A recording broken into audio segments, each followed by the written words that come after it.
Today we've got a crazy story of getting a former best friend expelled from school. We'll get to that in a bit, but first, I gave my step-grandmother a taste of her own medicine. When I met Grandma Julia, or more accurately, step-grandma Julia for the first time, I thought she actually liked me. I would soon find out that I was oh so horribly wrong. That woman made my life a living heck, and that makes me regret nothing of what I did to her. However, before I get ahead of myself, let me give you a little context to who Granny Julia is and why I had to sort her out. When I was 4 years old, my parents got divorced. No, it wasn't messy, and no, it wasn't as a result of something scandalous. My parents just realized that they'd grown apart and were no longer really in love anymore, so they ended it. Their divorce was as amicable as you could hope for. There was no resentment, no bickering. In fact, they remained good friends, and even though my mom got custody of me,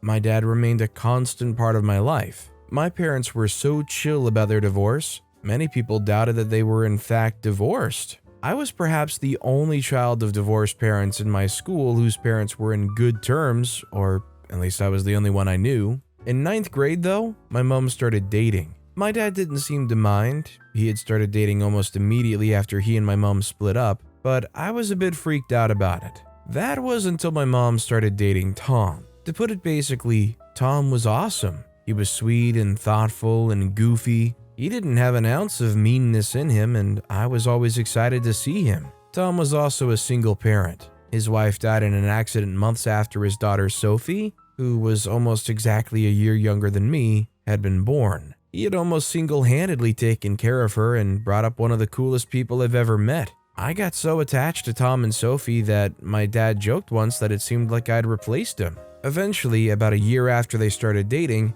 Tom finally proposed to my mom. I was really excited. The way I saw it, I'd hit the jackpot. I'd get to have an amazing father and an amazing stepdad in one lifetime. So when Tom told us his parents were coming over for dinner in a few days, I couldn't wait to meet them. If they were anything like their son, I'd be even luckier. The evening of the dinner with Tom's family, Sophie drew me aside and told me she had something important to tell me. I was a little confused, but I gave her my attention. Sophie told me that her grandmother was a little intense and might not like me so much. I knew she wasn't giving me the full gist, so I pressed her for more info. After a while of telling me she just had a feeling, she finally caved and told me she'd eavesdropped on a phone call between her grandma and Tom, where she mentioned that my dad was over to pick me up for the weekend. She had apparently reacted negatively and claimed that I wasn't to be trusted and that my dad would probably use me as a tool to attack him and Sophie.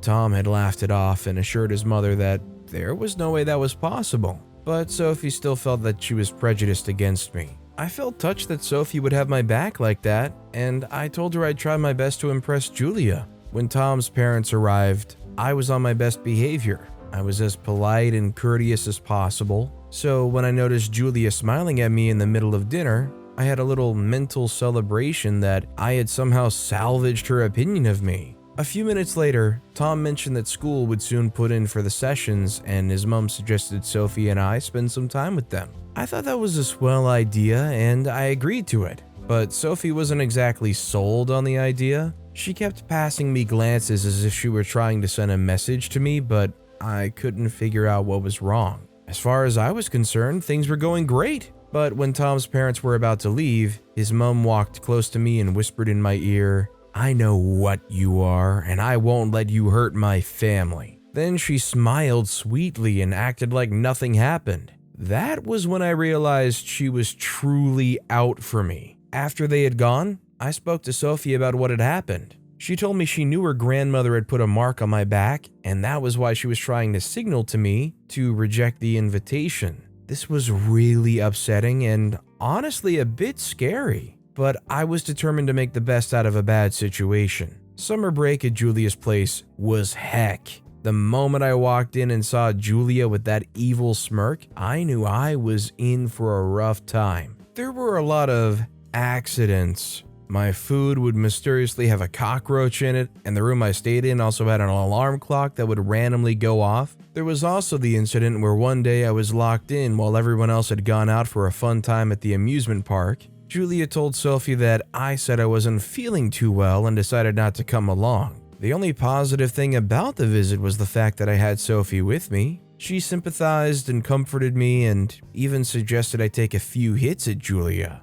But I insisted that I was going to take the high road, no matter how low Julia tried to go. It seemed that Sophie wasn't exactly close with her grandmother. After 2 weeks of absolute heck, my mom picked Sophie and I up and we went home. I tried to explain to Tom and my mom that Julia had it out for me, but they brushed it aside and said I was probably just paranoid. A few weeks after our horrid visit to Tom's parents, him and my mom took their vows, and my family officially got a little wider. My dad and his girlfriend had been invited to the wedding, and I'd been glad to see them. Julia, now step-granny Julia, clearly did not share the sentiment. She had complained repeatedly that it was wrong for my dad to be there, and had even almost walked up to him to tell him to leave. It was only after Tom had pulled her aside and let her know he wanted my dad there that she grudgingly accepted to let things be. She still repeatedly gave him, and for some reason me too, stink eyes.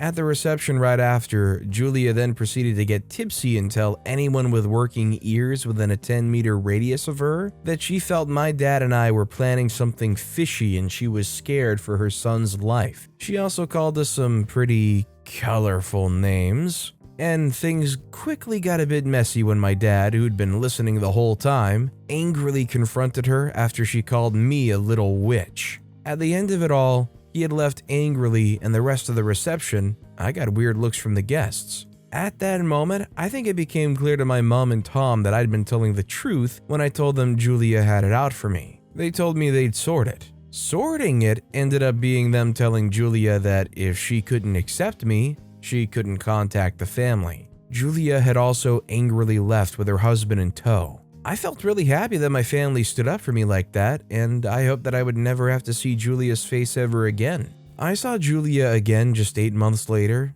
She had come to visit. As part of the deal with my mom and Tom, she'd agreed to apologize to my dad and I, and so we planned a big family dinner. After dinner, we had a candid conversation with Julia. She apologized for causing a scene at the wedding reception, and my dad and I made things clear that we weren't conspiring against any member of her family. My dad was just around a lot because he's a good father, and everyone was fine with that. She said she could see that now, and we all played charades and laughed together. That should have been the end of it, right?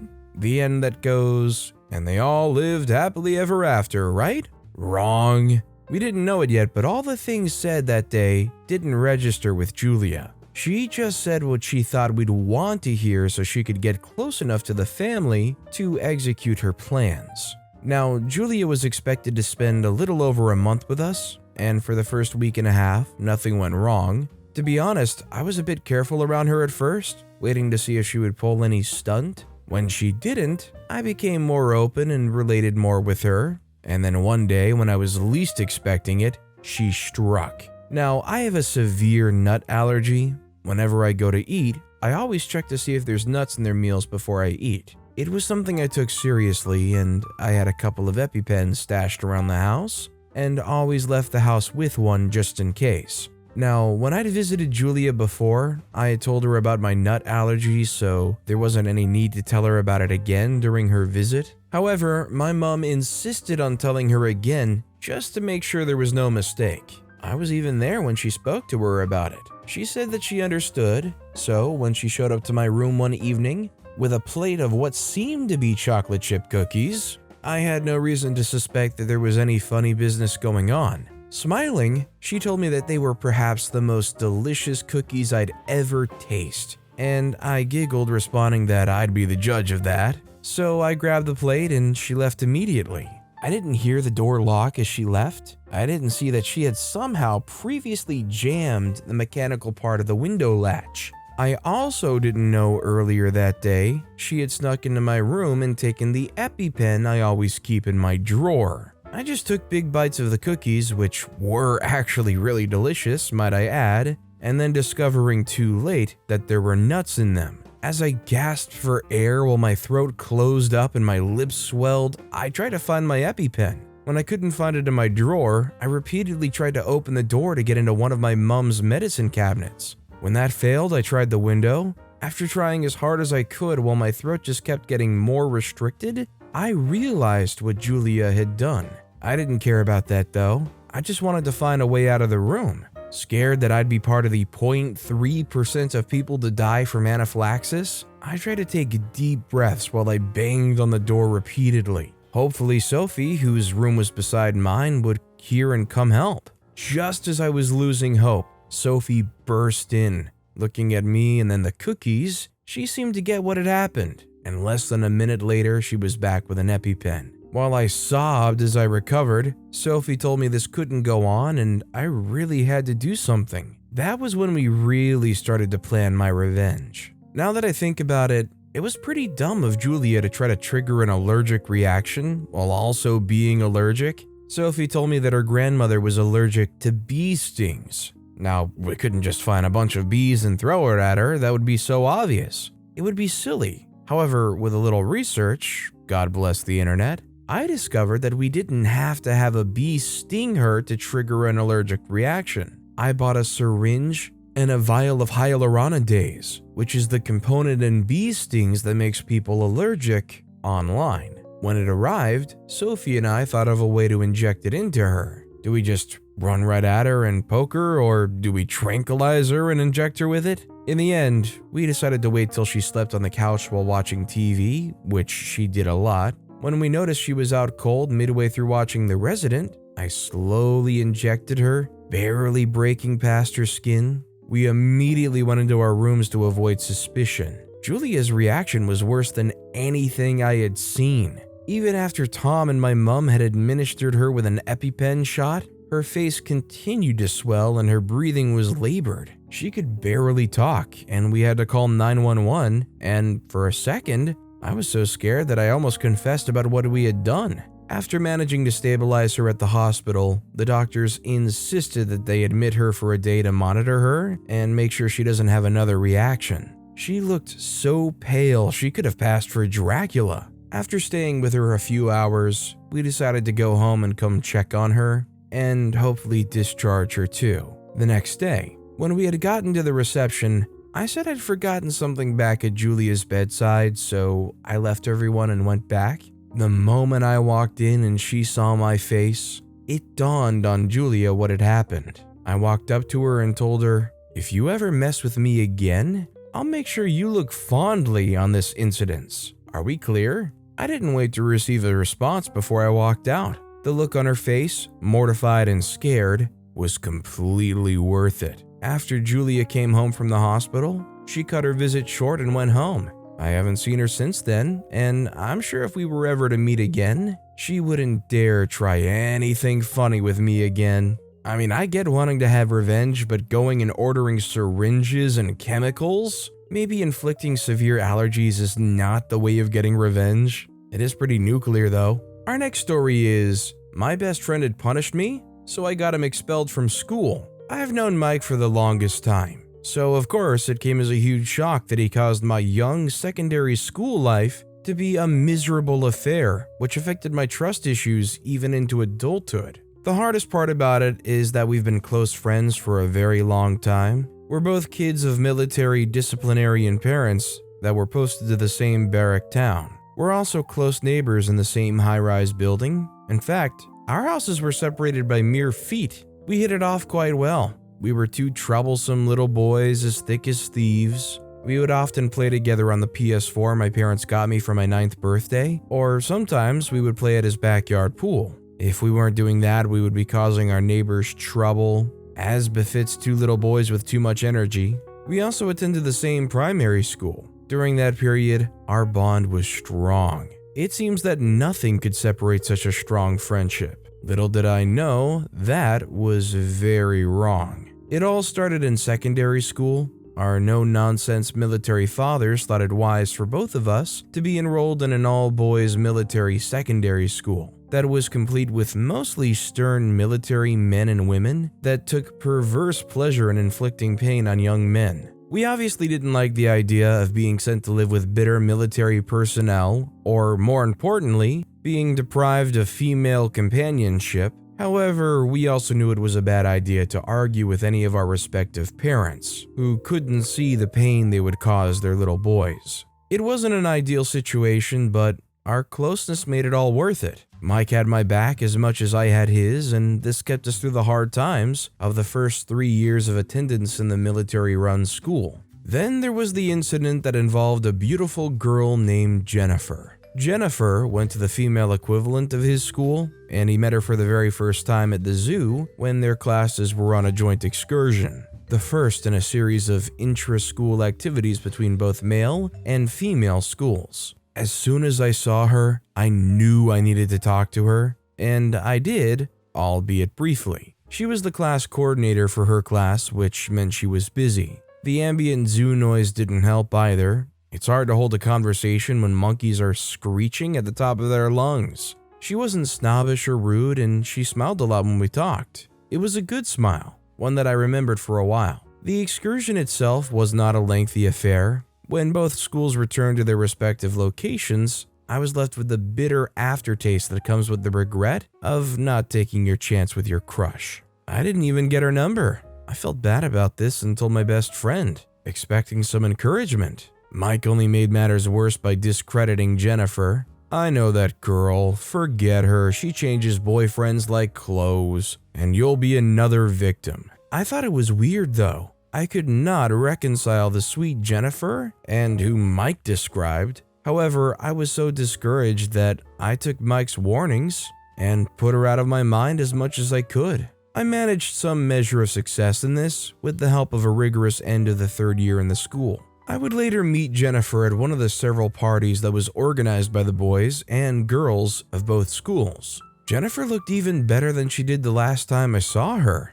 However, I hesitated to talk with her because I recalled Mike's warnings. When she noticed me, she greeted me with the warmest smile ever, and at that point, I was more than willing to go against Mike's warnings and darn the consequences. Jennifer's personality was just as nice as her beautiful face, if not better, and at the end of the night, we exchanged contacts. I didn't tell Mike about our encounter. I didn't want him to spoil the good vibe between me and Jennifer. I and Jennifer stayed in close contact from then on, and eventually entered into a relationship. But Mike's warning still rang in my head, and it bothered me so much that I went and did a little digging. I casually talked with some of her other friends and gleaned as much information as I could from them. I also asked around some guys that would typically know about her social circle. Each account had disputed what Mike had asserted about Jennifer. In contrast, I learned that she was quite conservative with her dating life and only had one estranged ex.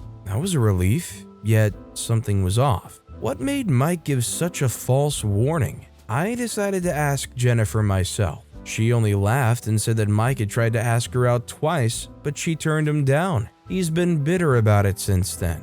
She heard he spread such rumors just to spite her. Mike tried to ask her out after discouraging me from doing so, and then he went behind my back to try and get her and failed. He didn't stop there, but proceeded to spread stupid rumors. I thought this was spiteful and vindictive, talkless of his subtle betrayal. I confronted Mike the next day. I sprang the question on him. "Mike, did you try to go after Jennifer after you told me lies about her?" He was caught off guard by this direct question. The question was rhetorical. After all, the answer was written all over Mike's face. Mike then said that Jennifer had no right to reject him, also that I and Jennifer had no right seeing each other if he could not have her. I was shocked and hurt that my close friend would do that to me. So, out of spite, I revealed that I and Jennifer were now dating. The revolution got the reaction I was looking for. Mike got very angry and started calling me and Jennifer obscene names.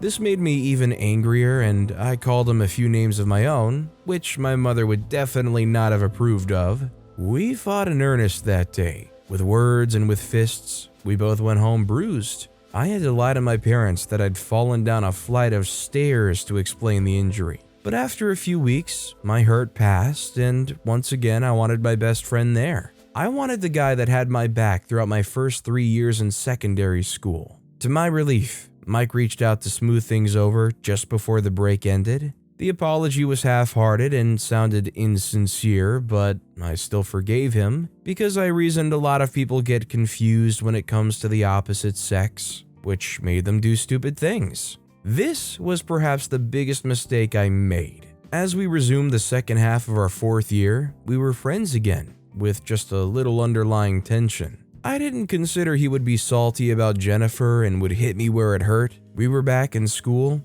Contraband items were at an all-time high in the school system. Cigarettes, food that wasn't served in the mess hall, and any electronic device that was not a phone were prohibited in school. This didn't bother me too much, and I generally steered clear of that mess. I mean, I was no saint. At this point, I had a few dealings with some contraband movers, but nothing big enough to be on the school's authorities' radar. Mike was a different issue. After the Jennifer incident, he'd been hanging out with some contraband movers, and then he began smuggling contraband to students. It was starting to seem the school authorities were getting close to catching him, and he was becoming desperate. I tried to warn him, but it just became another thing we fought about. Yet, I never even considered telling on Mike once, even for the substantial reward that whistleblowers were given. However, what Mike did made me wish I had reported him. To steer attention that he was starting to get from the authorities, he decided to use me as a scapegoat and deflect attention away from himself.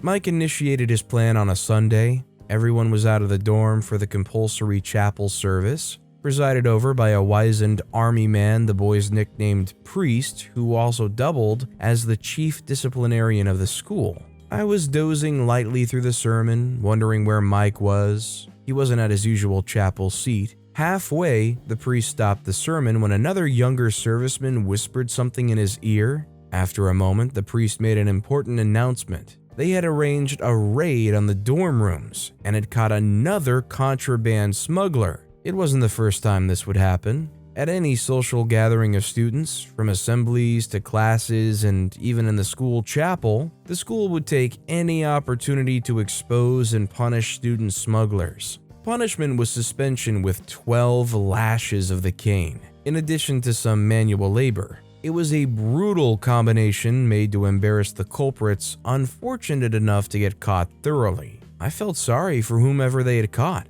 even up to the moment when my name was called. OP, step forward. I made the short walk to the altar in dazed confusion. The priest called for some boys to bring something to the altar. It was my box, and it was filled with contraband materials. A whole lot of contraband materials. They definitely weren't mine. The priest announced that he'd received an anonymous note that implicated me. He waved around this piece of paper for the whole chapel to see. Being up front, I got a good view of the note. My breath caught when I saw the handwriting on the paper. I knew that handwriting anywhere. It belonged to Mike, no doubt about it. My heart sank at the realization. Mike had framed me in the perfect setup. He had access to their 6-person dorm room, and he also had access to this type of contraband. Not everyone could pull off this kind of haul. I received punishment right there in the chapel before men, women, and God himself. The priest exchanged his Bible for the cane and went to work.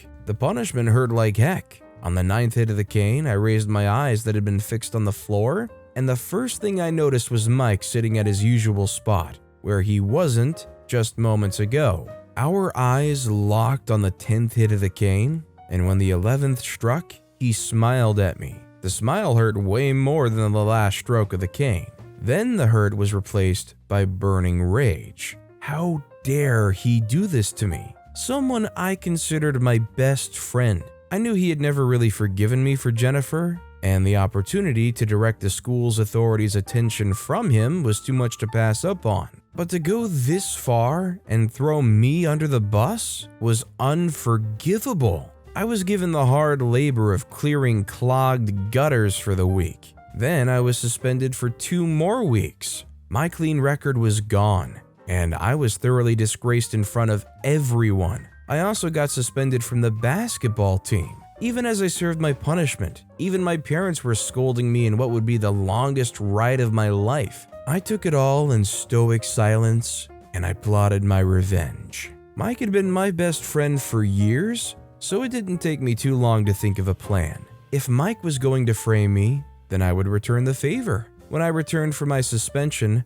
I was equipped with all the tools it would take to help me carry out my revenge. The first thing I did was steal his student ID. Mike was no longer staying in our dorm room. He had transferred to another dorm, and that was fine. I waited a few weeks. Then, one night, I snuck into his dorm room when he was asleep and stole his ID card. That same night, armed with my tools for revenge, I snuck into the principal's office. It was locked from the outside, so I used the maintenance hatch that was left open in the corridor to enter through the ceiling. After dodging a few spider webs and mice that had made a residence inside the ceiling, I reached the principal's office and crashed into it. I had done my research. Nobody patrolled this area till after 2 a.m., which gave me an hour to do my business. More than enough time. The principal's office was a moderate room decorated with trophies, medals, and pictures of the achievements of both the school and the principal. Anyone that knew the principal knew that he cherished his office possessions.